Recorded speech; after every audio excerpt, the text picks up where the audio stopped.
Today I want to tell you the story of the biggest threat to Sanctuary, the great deceiver, the trickster, the Lord of Hatred himself, the father of Lilith and Lucian. I want to tell you the story of Mephisto.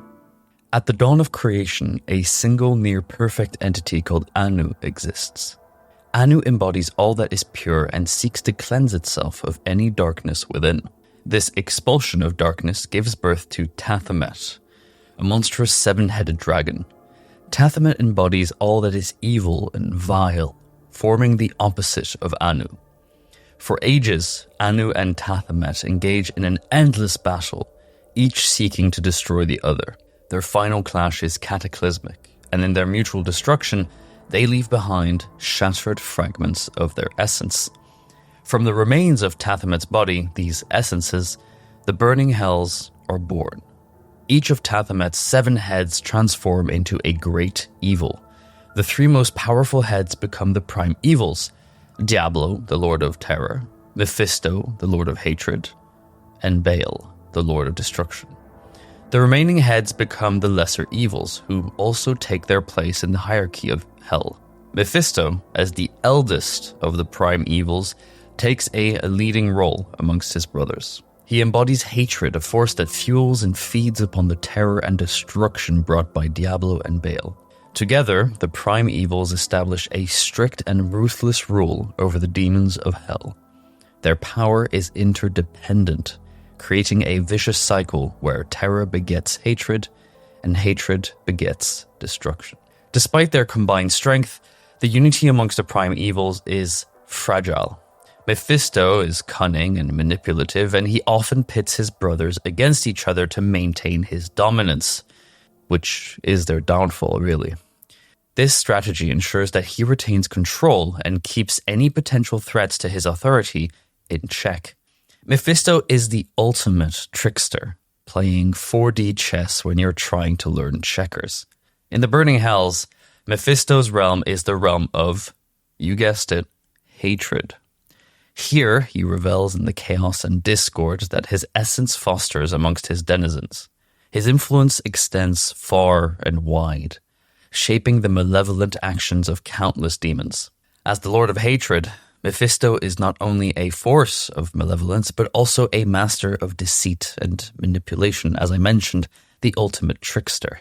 His schemes are intricate, and his reach extends into the very fabric of the demonic hierarchy and spills onto one of the greatest wars ever fought in this universe, a war known only as the Eternal Conflict.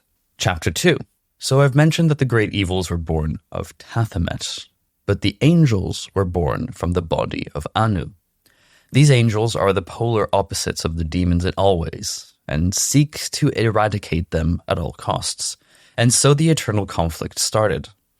This conflict is a ceaseless war between the burning hells and the high heavens. It's a struggle for dominance over all creation. With neither side willing to relent, the war was most commonly fought in the realm of Pandemonium, as both sides fought for control of the World Stone.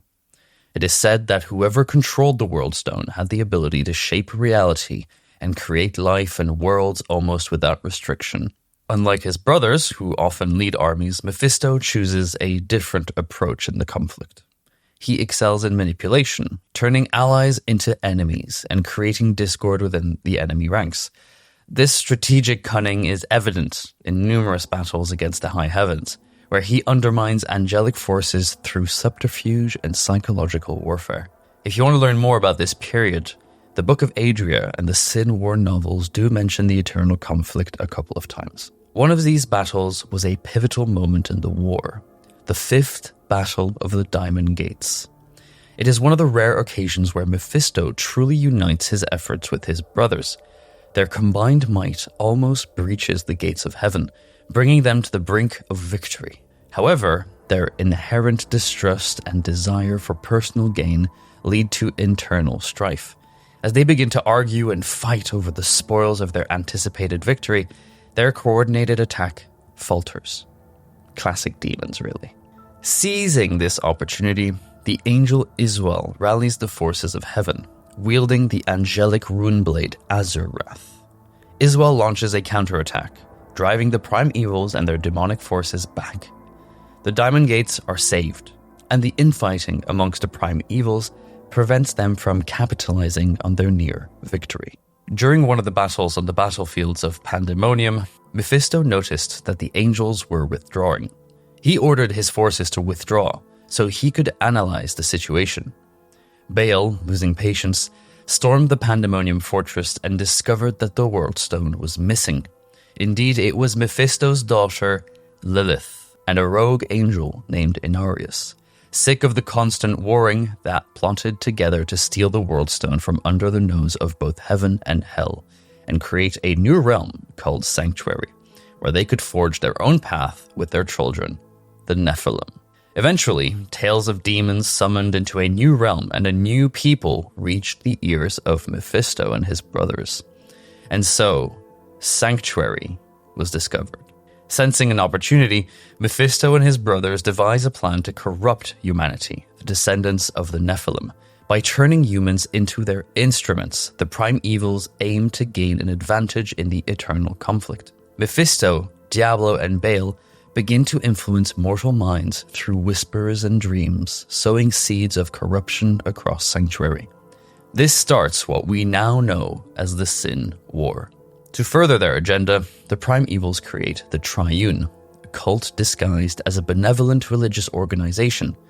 Mephisto takes on the persona of Mephis, the spirit of love, presenting himself as a compassionate deity.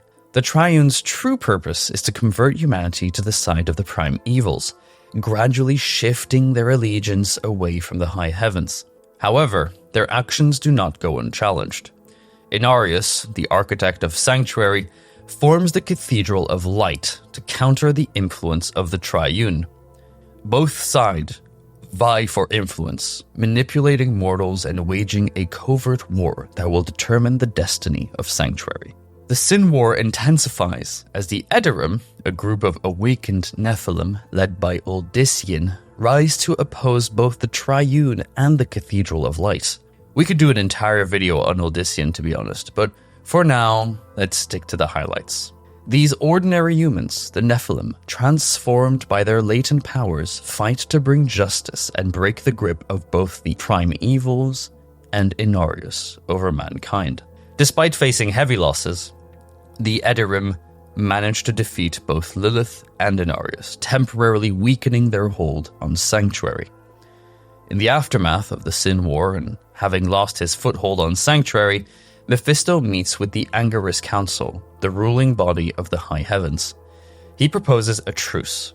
Sanctuary will be left untouched by both angels and demons, allowing humanity to find its own path. In return, Mephisto is given custody of Inarius, whom he takes as a prisoner. To seal the agreement, Mephisto places his mark on the ruins of the Cathedral of Light, creating a barrier between the realms. This fragile peace is a temporal respite. The influence of both heaven and hell on Sanctuary is merely paused, not eradicated, which leads us to the events of the Dark Exile. In the millennia following the Sin War, tensions boil over in the infernal hierarchy. Andariel, Asmodan, Belial, and Duriel, the lesser evils of hell, grow increasingly frustrated. They believe that Mephisto and his brothers have lost sight of their mission, focusing too much on humanity during the Sin War. This simmering discontent eventually erupts into open rebellion. The lesser evil rise against their betters, the primes, leading them to their downfall and exile from hell. An event forever remembered as the Dark Exile. And remember, Mephisto is a master of deception, always playing the long game, if you know what I mean. Cast out into the mortal realm, Mephisto loses his corporeal form. To regain physicality, he needs hosts to possess. This influence seeps through whispers and dreams, slowly twisting their victims into nightmarish reflections of Mephisto's true form. This insidious corruption spreads the dark influence across Sanctuary. The growing threat of the prime evils prompts action from the Archangel Tyrael. He creates the Horadrim, an alliance dedicated to combating the demonic menace. Tyrael equips these humans with soul stones, mystical artifacts forged from the shards of the World Stone, each imbued with the power to imprison a prime evil. This includes a sapphire-colored soulstone to capture Mephisto. Yes, unbeknownst to the Horadrim, this is all part of Mephisto's grand design. He aims to use the soulstone to corrupt the Worldstone itself, turning humanity into his new army against heaven. You see, by being captured into such a powerful artifact, Mephisto can corrupt humanity from within, a severe unintended consequence of Tyrael's plan. The Horadrim eventually track down Mephisto to a bustling urban center in Kyrgyzstan. A fierce battle ensues, wreaking havoc on the surroundings. Despite the chaos, the Horadrim succeed in imprisoning Mephisto within the Sapphire Soulstone. The captured Mephisto is handed over to the Zakarum priests, who entomb the Soulstone within the Guardian Tower of the Temple of Light in Travancore. But this apparent victory is a double-edged sword. It plays right into Mephisto's hands. By being captured, he ensures his influence can corrupt the Zakarum Church from the inside, spreading his dark power even while imprisoned. The Dark Exile, rather than curbing Mephisto's threat, sets the stage for his deeper infiltration into the hearts and minds of humanity. Mephisto's imprisonment within the Soulstone ultimately proves to be a fleeting victory. Over centuries, his insidious presence seeps into the very heart of the Church. This once holy institution, the Zakarum, revered for its devotion to the light, gradually morphs into a dark puppet of the Lord of Hatred. In time, the first whispers of Mephisto's corruption begin to surface.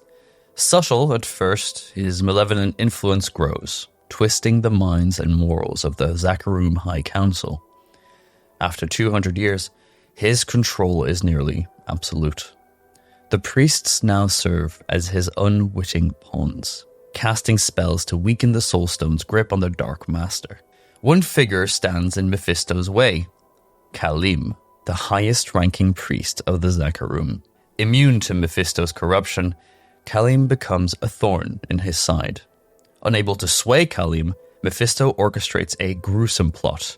Khalim is brutally assassinated, dismembered by his own corrupted brethren. In his place, Sankakor, a pliable and easily manipulated figure, rises to power, becoming both the new leader of the Zakarum and Mephisto's mortal vessel. With Sankakor as his host, Mephisto's influence spreads unchecked. The High Council, now fully under his control, creates the compelling orb, a sinister artifact that exerts dominance over the Zakarum faithful, silencing any hint of dissent. The Church, under the guise of piety, becomes a tool for Mephisto's dark schemes, its followers oblivious to the true nature of their leaders. As years pass, Mephisto consolidates his power, remaining hidden within the Church's sanctum. This concealment is crucial, preventing the forces of heaven and the uncorrupted mortals from detecting his presence. The High Council employs their power to keep Mephisto's lair and activities shrouded in secrecy, further entrenching his dominion. The moment to awaken another prime evil, Diablo, arrives. Mephisto dispatches his trusted servant Lazarus to the west, tasked with releasing Diablo from his slumber. Lazarus' actions set off the catastrophic events of Diablo 1, culminating in the awakening of the Lord of Terror. Mephisto's liberation from the Soulstone is a pivotal step. The corrupted Zakarum priests perform dark rituals, shattering the Soulstone into 7 shards and breaking the mystic seal that binds him. Free at last, Mephisto fully possesses Sankakor. In Diablo 4, you can visit the grave of Sankakor in Hawazar, now called the Black Tomb. There are also some cool tapestries that show Sankakor being possessed by Mephisto. Neat. After the events of Diablo 1, Diablo, now in the form of the Dark Wanderer, frees his brother Baal. Then they journey to the heart of the Zakarum temple where Mephisto's soulstone is kept. Together, they enter the temple's innermost chamber and release Mephisto from his prison. Mephisto, already possessing the body of Sankakor, assumes a grotesque form, reflecting his true demonic nature. After centuries apart, the prime evils are finally reunited in the mortal realm. In this dark reunion, Mephisto, Diablo, and Baal devise a final strategy to reclaim the burning hells and exact vengeance on those who overthrew them, the lesser evils, remember? Their plan also includes enslaving humanity using the mortal realm as a battlefield and a source of power.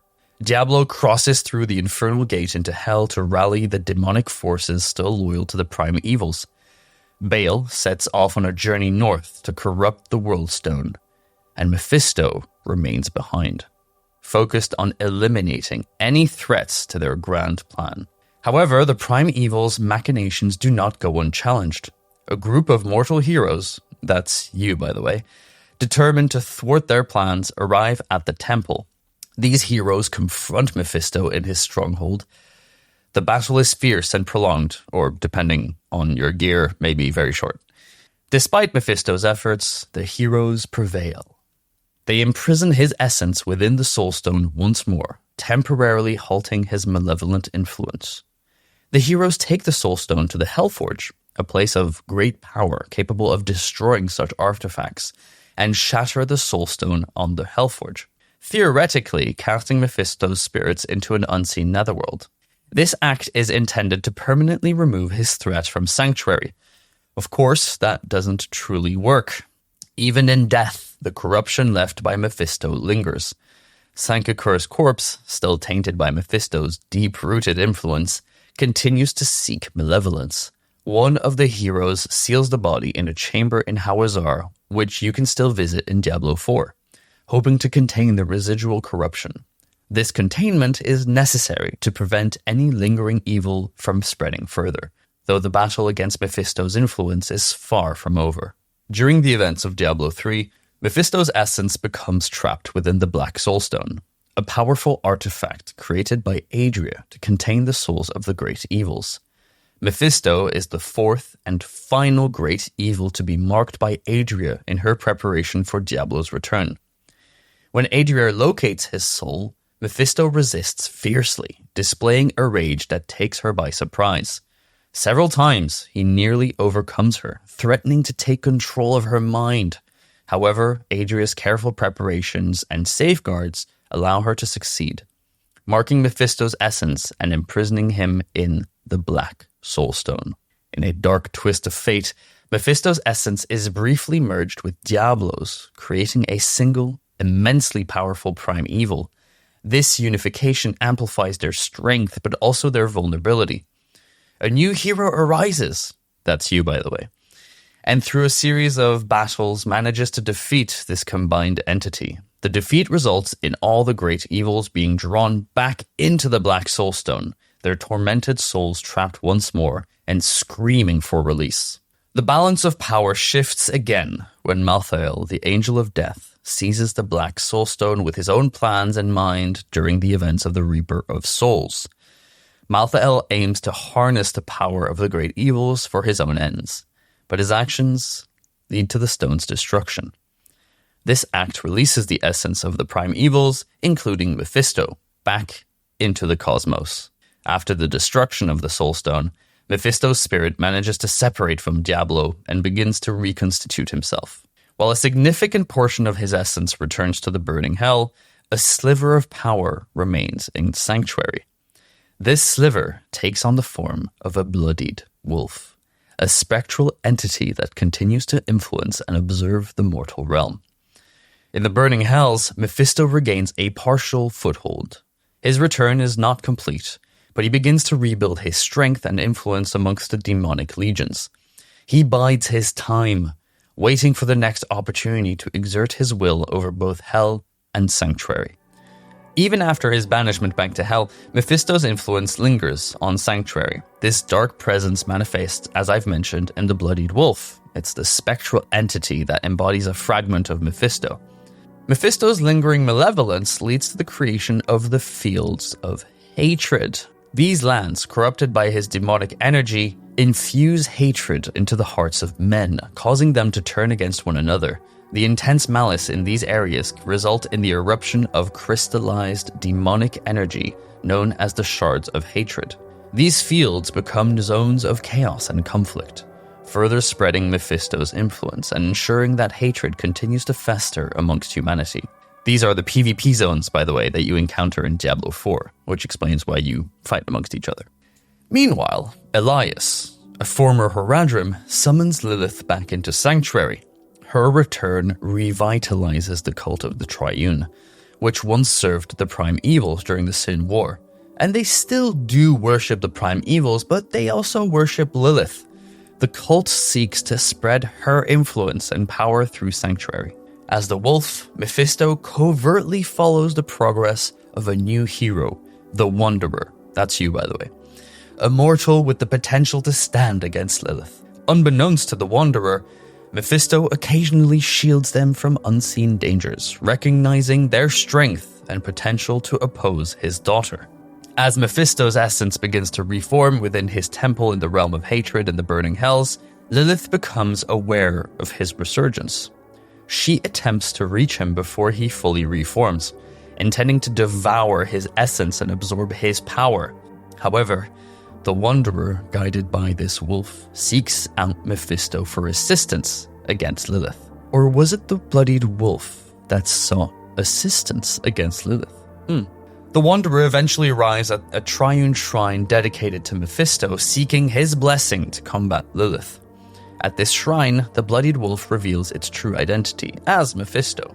He agrees to grant his blessing if the Wanderer agrees to destroy Lilith.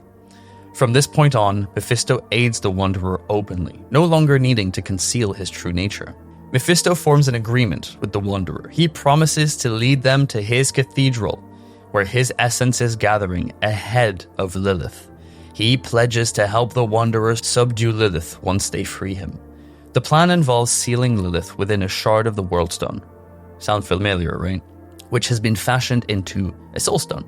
Mephisto agrees to keep the Soulstone, ensuring that Lilith does not return. After this, he promises again to return the Wanderer to Sanctuary and seal the gates of hell behind them, preventing further demonic incursions. The scene is set in Mephisto's cathedral in the realm of hatred, where his essence gathers power. Guided by Mephisto, disguised as the wolf, the Wanderer prepares to confront Lilith, believing they can finally end her menace. Joining the Wanderer is Nirel, armed with a new soulstone that can capture the essence of Lilith. Upon reaching the cathedral's inner sanctum, Nirel notices the runes on the bloodied wolf head, symbols of Mephisto. Wait a second. She realizes their guide's true identity, and she is horrified. She argues that Mephisto is a greater threat than Lilith, forcing the Wanderer into a dilemma, ultimately leaving the decision to Nirel, because I didn't choose nothing. Inside the cathedral, Mephisto's essence appears as a giant floating sphere of blood, with his demonic face flickering within. He attempts to convince Nirel to follow through with their plan, but she resists, recognizing his deceit. With steely resolve, Nirel plunges the new soulstone into Mephisto's heart, trapping him within. In doing so, she absorbs some of his essence, tainting herself. With Mephisto imprisoned, the Wanderer confronts Lilith. The battle is intense, but they manage to destroy her. While Sanctuary is spared from immediate danger, the repercussions of their actions are profound. Nirel is now tainted by Mephisto's essence, but she still vows to find a way to destroy the Prime Evils before succumbing to the corruption. Nirel embarks on a perilous journey across Sanctuary, seeking a way to eradicate Mephisto's essence within the Soulstone. Her quest is fraught with danger, as the Soulstone's presence brings chaos and destruction. Mephisto's lingering influence causes turmoil, complicating her mission and endangering those around her. According to the Book of Lorath, Nirel's travels take her to various places in Sanctuary, including the Floating Sky Monastery in the Tomoe Mountains. The monks, sensing the dark power within her, help her as best they can to contain the evil within the stone. But her last known location in the book is near that monastery, her ultimate fate uncertain. Now, thanks to the reveal trailer of the first DLC for Diablo 4, Vessel of Hatred, we know that her quest leads her to Tahantu, a wild and treacherous region south of Kyrgyzstan. As Nirel navigates this new land, the presence of Mephisto's essence within the Soulstone grows stronger, slowly but surely breaking down those barriers. The future remains uncertain as Nirel continues her quest. The chaos and destruction trailing her path underscores the ongoing threat posed by Mephisto. Even sealed in the Soulstone, he's a badass. His power remains a force of corruption, impacting everyone and everything around Nirel. And so, you now know the story of Mephisto, the Lord of Hatred himself. What we now have to think about are questions. Will he make it out of the Soulstone? Probably. Will Nirel survive? Probably not. And where do we fit into this story? In any case, I think Mephisto is a very cool character, and I can't wait to see what happens next. Thank you so much for watching this video. If you appreciate my work, you can like and subscribe. Thank you so much, and we'll see you in the next one.